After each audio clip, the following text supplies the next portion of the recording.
More than 3,400 were in attendance at the Calbayog City District Convention of Jehovah's Witnesses. This was a special event for the 41 who were baptized, but also for many others. They were survivors of Super Typhoon Haiyan, which had struck just 1 month earlier.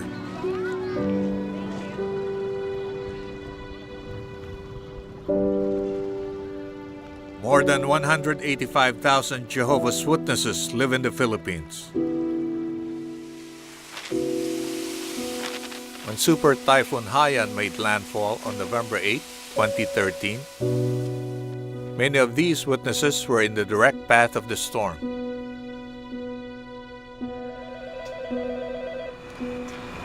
Disaster Relief Desk. Before the storm hit, the Philippines branch office began coordinating the evacuation and relief efforts. We are preparing for the typhoon because the news are said that we need to prepare. So I text everybody, every elder in congregation, I text that they need to evacuate to the safer place. We knew it was going to do tremendous damage. Tacloban City on the island of Leyte was one of the areas hit the hardest. The congregations in Tacloban suffered greatly. Then Papa told us, "Wake up, wake up! The rain is about to get stronger." Suddenly, a strong gust of wind blew, and the roof finally blew off. We tried to hold on, but we were being lifted from the ground, so we let go. Otherwise, we would have been blown away. We removed everything that was inside the refrigerator. And then we put the literature inside and our Papa arranged it. As the storm approached, many families evacuated their homes to more solid structures. 60 persons sought shelter at the Kingdom Hall. A 5-meter-high storm surge crashed into the building, collapsing the walls.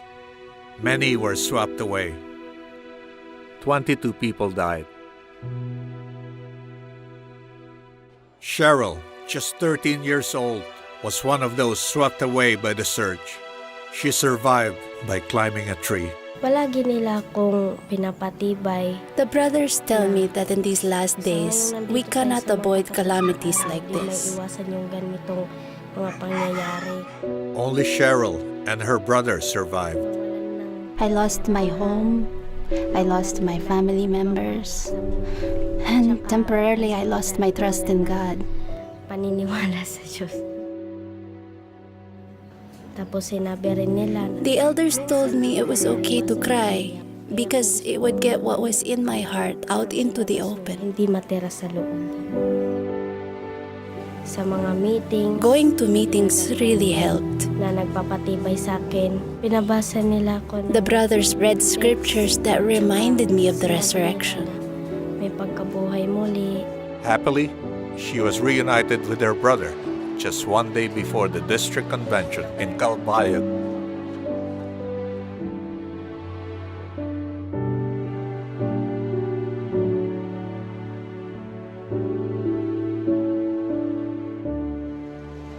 About 15 kilometers south of Tacloban City, 44 members of the Tanawan congregation sought refuge in their Kingdom Hall.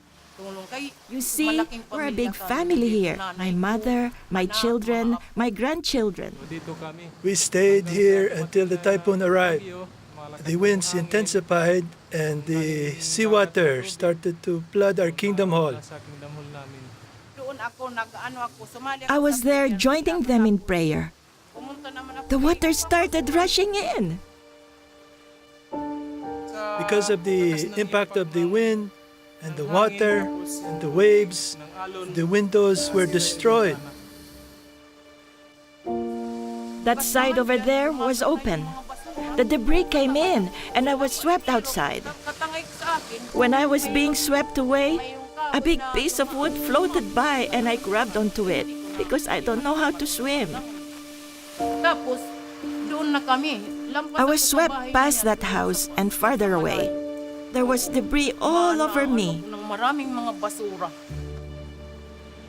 I asked those in my group, "Have you seen my mother?" The The waves came crashing. The wind blew. That was the time when the Kingdom Hall started to float. Doon na yung Kingdom Hall parang umangat na siya. Year text. I was strengthened from contemplating the meaning of the year text. Inaano ko yung kahulugan doon. Kahulugan ng It says, Jehovah, your God is with you. Amazingly, their Kingdom Hall was lifted from its foundation and moved 15 meters. All 44 survived. Gagabayan ka lagi at iingatan pa, tutulungan ka niya, natitibayin ka.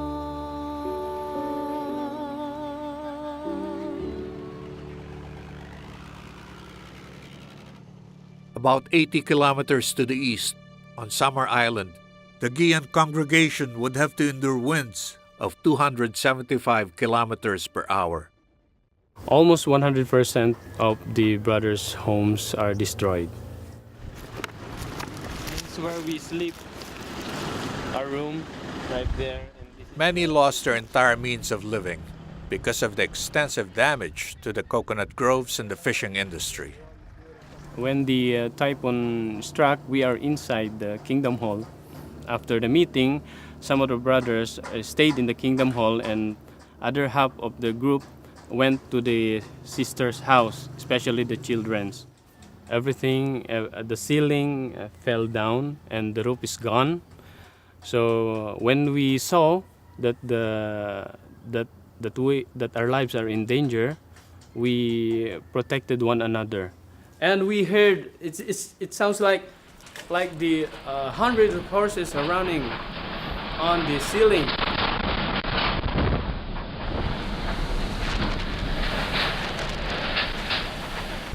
Another brother say, "Put your monoblock chair on your head." So we put the monoblock chair. Everybody of us are using the monoblock chair to protect our head. So that's the roofing material hitting his monoblock chair. That was so dangerous. We're all trembling because of the cold. We are all wet. Even the baby is crying here. All 47 congregation members survived. So many more stories could be told. Like Eden, who survived along with others huddled under the last standing wall of the Kingdom Hall. Or 8-year-old Kurt, who despite his injury, freed himself from a collapsed wall and braved the raging waters to be reunited with his father. Or Michael, the self-sacrificing elder, who pushed up a collapsed roof to allow those trapped underneath to breathe. Typhoon Haiyan was one of the strongest storms ever to make landfall anywhere in the world. More than 6,200 lost their lives in the storm. 33 were Jehovah's Witnesses, with 10 still missing and presumed dead. To build up those who suffered losses, the governing body sent one of its members. Traveling with him were representatives from the Philippines branch office. There are times when you really feel very overwhelmed by the problems that you're facing right now. Siguro doon ay mga panahon nga nabugatan mo tungod sa mga problemang inyong gipasan karon. Well, Jehovah will help you so that you can carry whatever it is that you're experiencing. Tabangan yun kita ni Jehovah. When the Typhoon Haiyan struck on Friday, immediately on Saturday, several brothers were able to mobilize foodstuff and support the need of the brothers locally. We made arrangements that 4 trucks from the branch could be leaving a few days after the storm had passed through. The disaster in the Philippines was just so enormous. The typhoon took not only their homes, but basically all the material things that they had. Really, it's at these crisis times when we see the brotherhood at its best. We bring relief goods to the brothers, rice, noodles, coffee, and other needs of the brothers.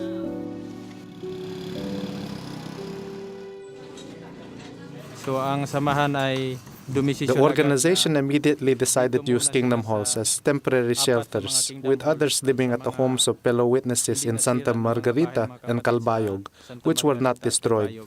Nakikita ko yung mga pagkilos nila.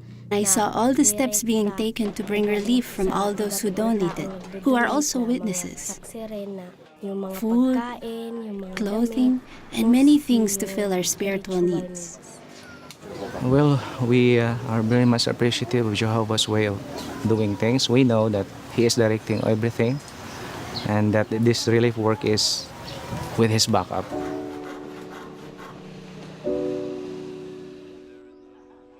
When we came on this trip, it was our desire to try to encourage and really strengthen the brothers. But I think actually through our association with them, we were the ones who were upbuilt and encouraged because of their great faith and also because of the good spirit they have to continue.